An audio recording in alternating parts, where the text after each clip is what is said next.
Oh, I was trying to think of the Spanish equivalent to "you're damn right." Hey, everybody. It's the HooperCast episode. It's funny on my end. All I heard was like 3, 2, 1, and just the tiniest little squeak of a noise. That's me. I'm the tiny squeak. I'm Connor, the tiny squeak. That's Dustin, the big squeak. You're making it weird, man. And this is the HooperCast, either on SoundCloud or YouTube. So if you're on only one of those things, go to the other thing too, and then you can exist on 2 planes, and that's cool. That is cool. Bilocate across platforms. Anyway, this is episode 152 of the HooperCast. So sorry about the lateness of 150 and 151. My keyboard broke. I got a new one. A nice old, simple, cheap ass PC one, and that's I love it. That's all you need, man. That's all you need. Although the Windows key functions like the Apple Command key, you know. And I've been doing some editing in Adobe Audition, and to make a cut in Audition, it's Command K.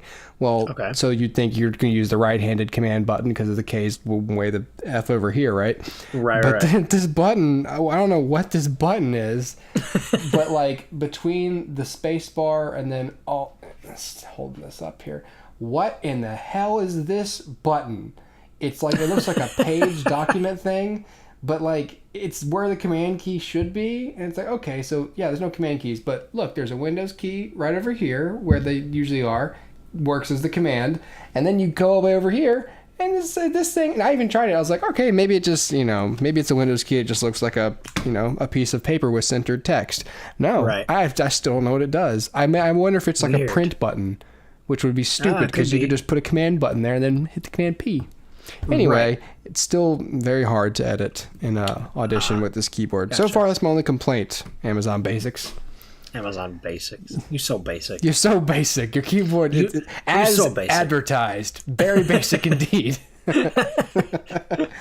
But what's not basic, hopefully, is the film Coco, which Dustin saw, and we're going to talk about today. This, I believe, is in Redbox, right, Dustin? I believe so, or maybe it's about to be. Yeah, sure. Certainly feels like it ought to be. God, it's been like 6 years since that thing debuted. I know that would be a really nice anecdote if I could say like, oh, it is, and I bought it. I feel like whatever, Coco. I feel it feels like it's been in theaters for a long time. Yeah, I mean, we're talking about it. Coco kept getting pushed, you guys. That's really why this is happening. But we think that it's definitely something worth talking about. Yeah, totally. For anyone who is going to Redbox, so if it's not there now, it will be very soon. Right. Yeah, man. So Coco is the latest Pixar film. It is directed by Lee Unkrich and Adrian Molina.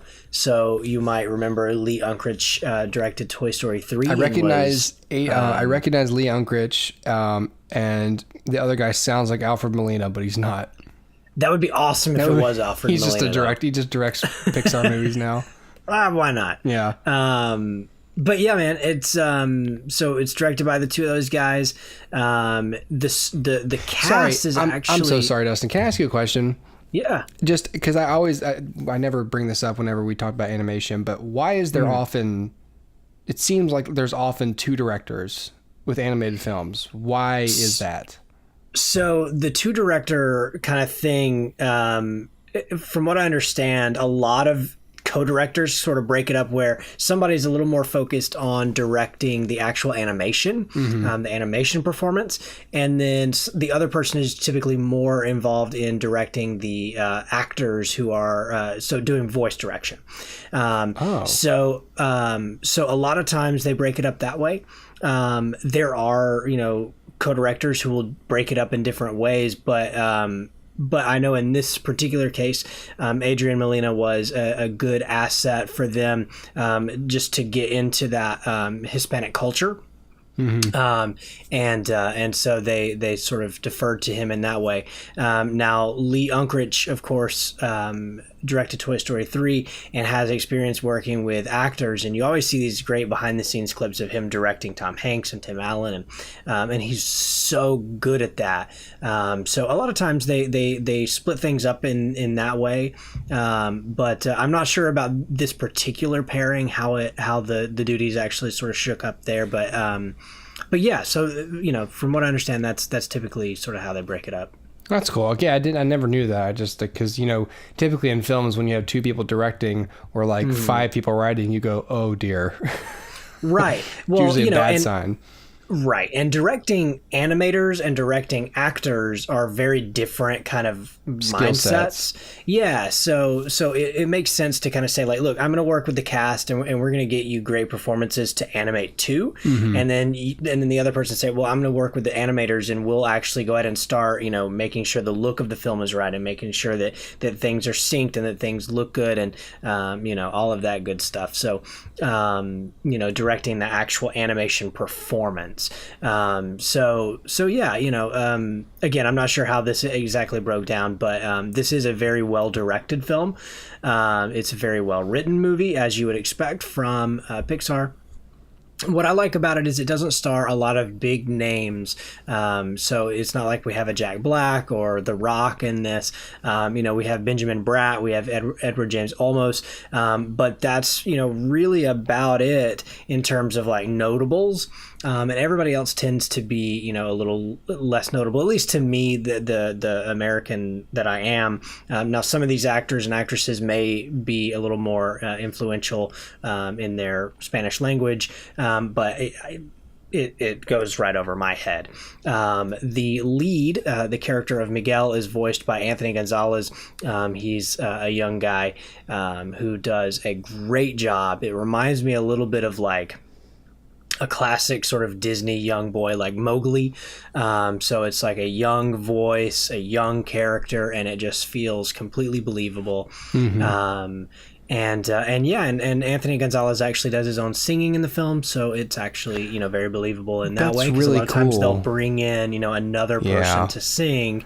But that's what was so good about Moana was with Auli Carvalho was that she was it was a genuine, just not only like just a good voice, but also like a real talented voice actor. Like she really did a lot with that character and her voice and a lot of subtlety in that performance. But then also is a terrific and gifted singer and sang all of her own music. And now I think she's on some NBC show with the dude from How I Met Your Mother. I saw her on some promo the other day. Oh, cool. Yeah, it's called awesome. Rise, actually. Rise on NBC this fall, everybody. Oh, sweet. Well, good for her. Yeah, but I saw her and I was like, well, good. And I think it's about like musical theater. So, but yeah, gotcha. I mean, I'm glad that that's an asset to this film, because I also appreciate that in films when you've got people who can do all that. Exactly. As much as I love like Aladdin or The Lion King, it's always better when your actors are actually doing the singing. It really is. So, what you will about Sweeney Todd, but I mean, that's the same deal, everyone. Exactly. And, most live action films are that way. Very rarely do you have somebody lip syncing to something that isn't their own voice. Mm-hmm. But in animation, for some reason, it did get into that. All too common in animation. Yeah, exactly. But I guess you have that ability. You can sort of voice match a little better with animation, and make it believable. So yeah, I understand it, but it would, I think, always be better. In fact, this is just an aside, since we're talking about this.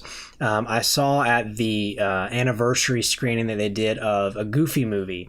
They actually had Bill Farmer and what's his name, Jason Marsden, who plays Max, sing On the Open Road together, and it was the only because Jason Marsden had a voice double for his singing in the film. This was actually the first time that the two of them had sung the film or that song together. Wow. And it actually sounded really good.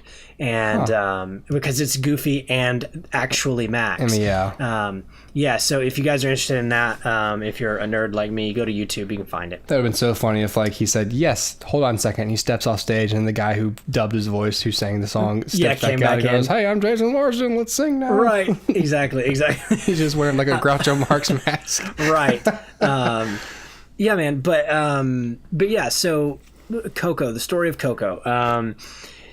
It starts with this really, really cool prologue that's almost like traditional animation, but the story is there's a woman who her husband leaves her because he's more in love with music, and so as a result, he wants to be a famous musician. So he leaves her and her and like the kids, and so she decides to ban all music from their household forever. And she pulls herself up by the bootstraps and opens up a cobbler shop and makes shoes for the town, and becomes successful. Has a child who has a child. And who has a child, and that ends up being Miguel. Now Miguel actually has his own favorite musician named Ernesto de la Cruz, who he idolizes and wants to be just like, and so he hides himself away and learns to play the guitar and models himself after Ernesto de la Cruz, who's sort of like an Elvis Presley type. Like everybody loves him, everybody wants to be him. He stars in movies and all this stuff.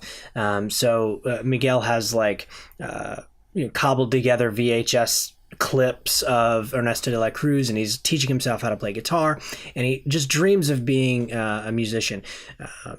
The problem is his family does not want him to be a musician at all, so he has to go behind their backs. And when they find out, they take his guitar, his makeshift guitar, smash it to pieces, and in a fit, he runs to the mausoleum that has Ernesto de la Cruz's body in it, and also Ernesto de la Cruz's guitar. Enshrined there above his casket. So Miguel breaks in, takes the guitar. And when he strums the guitar for the first time, everything changes. And all of a sudden, Miguel is able to see the dead. And so it just so happens this takes place on the Day of the Dead. And so all of the dead are coming over into Mexico to visit their descendants. And so Miguel actually finds himself over in the land of the dead, and goes on this magic journey a la like Wizard of Oz, where he's going to learn about himself in this fantastic land, and try to figure out how to achieve his dreams, and also not a lesser goal to come back to life. So he has to come back to life and figure out a way to achieve his goals in life, to be a musician against all odds. So it's a really great story. The film is called Coco because Miguel's grandmother, or I guess it would be actually his great-grandmother, is named Coco. So she plays a big role in the film. She's sort of the heart of the film. And although she's aging and has dementia, Alzheimer's, she's sort of the heartstrings of the film. So she kind of carries that, even though she's not really in the film very much.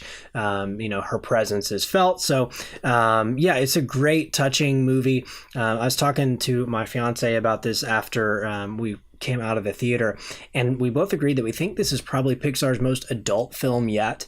Not only is there actual alcohol in this film, but there, I guess just by nature of it being about the dead, there's plenty of talking about death and dying, and obviously spouses that are at each other's throats because of different things, and familial troubles, and it's actually an adult film wrapped in like a children's movie casing, I always said that Toy Story 3 was probably their most adult, but I think this kind of takes it a step further in that Toy Story 3 is probably made for adults to enjoy, and adults maybe enjoy it in a different way than kids. But for Coco, I really do think that adults are going to enjoy this more than kids. There's just a lot, here for adults, and we both enjoyed it a lot. Now, I will say this: it took me a long time to get into the movie, and in fact, the second act felt a little tedious to me. The film may be a little overly long, but it's certainly not predictable. It certainly keeps you on your toes, which is nice. And I think Lee Unkrich really knows how to tell a story that does capture you, and even though this one took me a while, by the end of it, I was choking up just like everybody else in the theater. So it's going to tug at your heartstrings just like any good Pixar movie should. It's also going to make you laugh like any good Pixar movie should. The only thing I would say that may be a detractor for some people is that the film does take place in the land of the dead, so it can be a little bit morbid that we're kind of following skeletons and following these dead people around for the actual bulk of the film. And I could see that being a little, off-putting to some, but they're cartoony enough that I think it's not too bad. But I have heard that complaint. So overall, I would say that if Coco is available at Redbox or, eventually on Netflix or whatever, certainly stop what you're doing and watch it. It's a worthy entry into the Pixar canon. It is a great little film even by itself, and it will leave you wanting more, but being so glad that there's not a Coco 2. And I think it's just a really great film. Now, as an aside, I will say as well, when we were seeing this film, we were on, the theater we were in has, the first few rows, then they have the handicap break, and then we were on the second row after that handicap break. Perfect seats right in the middle. Everything was great. But right in front of us was a mother who had brought two little kids to see the film. Not uncommon for a Pixar movie, but I only bring this up because, Hooper, you and I talk about this quite often.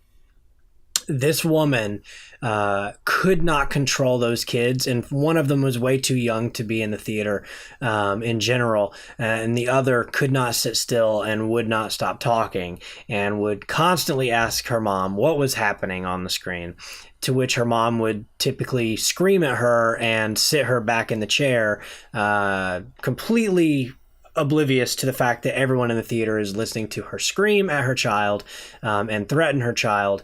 So that did detract a little bit from the movie. But so I do kind of want to see it again, because there were times where my attention was divided because of domestic abuse in front of me. But I will say, you guys are going to be a little better off seeing this in the comfort of your own home, where you can, if you want to, in that third act, or near the climax, if you want to just grab a box of tissues and let it go, have fun, just cry it out. But for us in the theater, it was very much like a slightly anxious and very aggravating screening. What can you do? Yeah, I was going to say, it's a fun time at the theater, you'll have people at home will have a more enjoyable experience watching the film. Unless, of course, they themselves are experiencing domestic abuse. This is true. And then it'll be about the same or probably worse. Right. Yeah, man, but it's a good movie. I wish, and I really want to see it again, just because, like I said, I thought that second act dragged a little bit, and I really want to watch it again because I feel like it just took me a little longer to like really connect to the characters. Yeah, and so I think on a second viewing, I would be more connected from the get-go and kind of ride it out a little better. But it's a little bit of the Black Panther problem where when we reviewed Black Panther, we talked about how it felt like, okay, the first act is in Wakanda, the second act is not, the third act is. So that second act kind of felt like it was an aside, or it was like, we're just distracted now from the actual plot.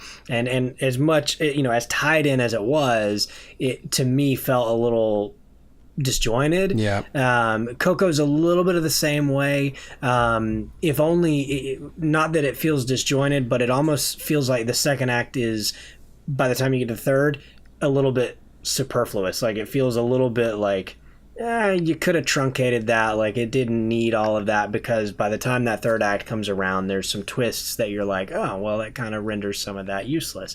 But, regardless, my own things aside, I do want to see this again. I think it'll be better on a repeat viewing. And, it's a beautiful film to look at, as all Pixar movies are. Yeah, I saw a lot of color. Yeah, a lot of color. Very, very vibrant movie. Yeah. And I think it's going to look great, like, on Blu-ray, on a 4K TV. Yep. And, so yeah, I highly recommend it. Very rarely would I ever not recommend a Pixar movie anyway, but yeah, if you haven't seen it, definitely check it out. Is this a 4-star for you said, or 5? I'm going to give it a 4-star. 4-star. Yeah. Really? Yeah, pretty good. I think it 4-star, maybe 3.75, but it's 4-star. So that's cool. All right, well, yeah. Awesome. We had a chance to see that on the cruise ship, and then I think I lobbied for Star Wars, and it sounds like I bet on the wrong horse.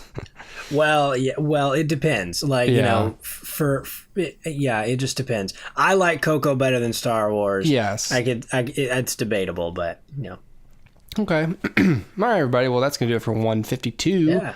So, again, whatever platform you're on, go to the other one too. Unless you like the one you're on, then just stay there. But just be aware we are on YouTube and SoundCloud. And tomorrow, we will have episode 153. I'm giving y'all a jam-packed week because I was lax last week, but it's really not my fault. Once again, it's the keyboard's fault. Anyway, tomorrow will be Friday. Friday on the show, we're talking about The Big Sick, which I saw, and just maybe some other disconnected thing that I just have to talk about for a second, just so I can get it out of me. Okay. That may or may not happen. So I don't know. Probably shouldn't have just said that, but. Anyway, all right. Thanks, Dustin. Thank you, guys. Thank you, Hooper. Thank you for listening. See y'all tomorrow. Bye. Bye. I did it again. Gosh.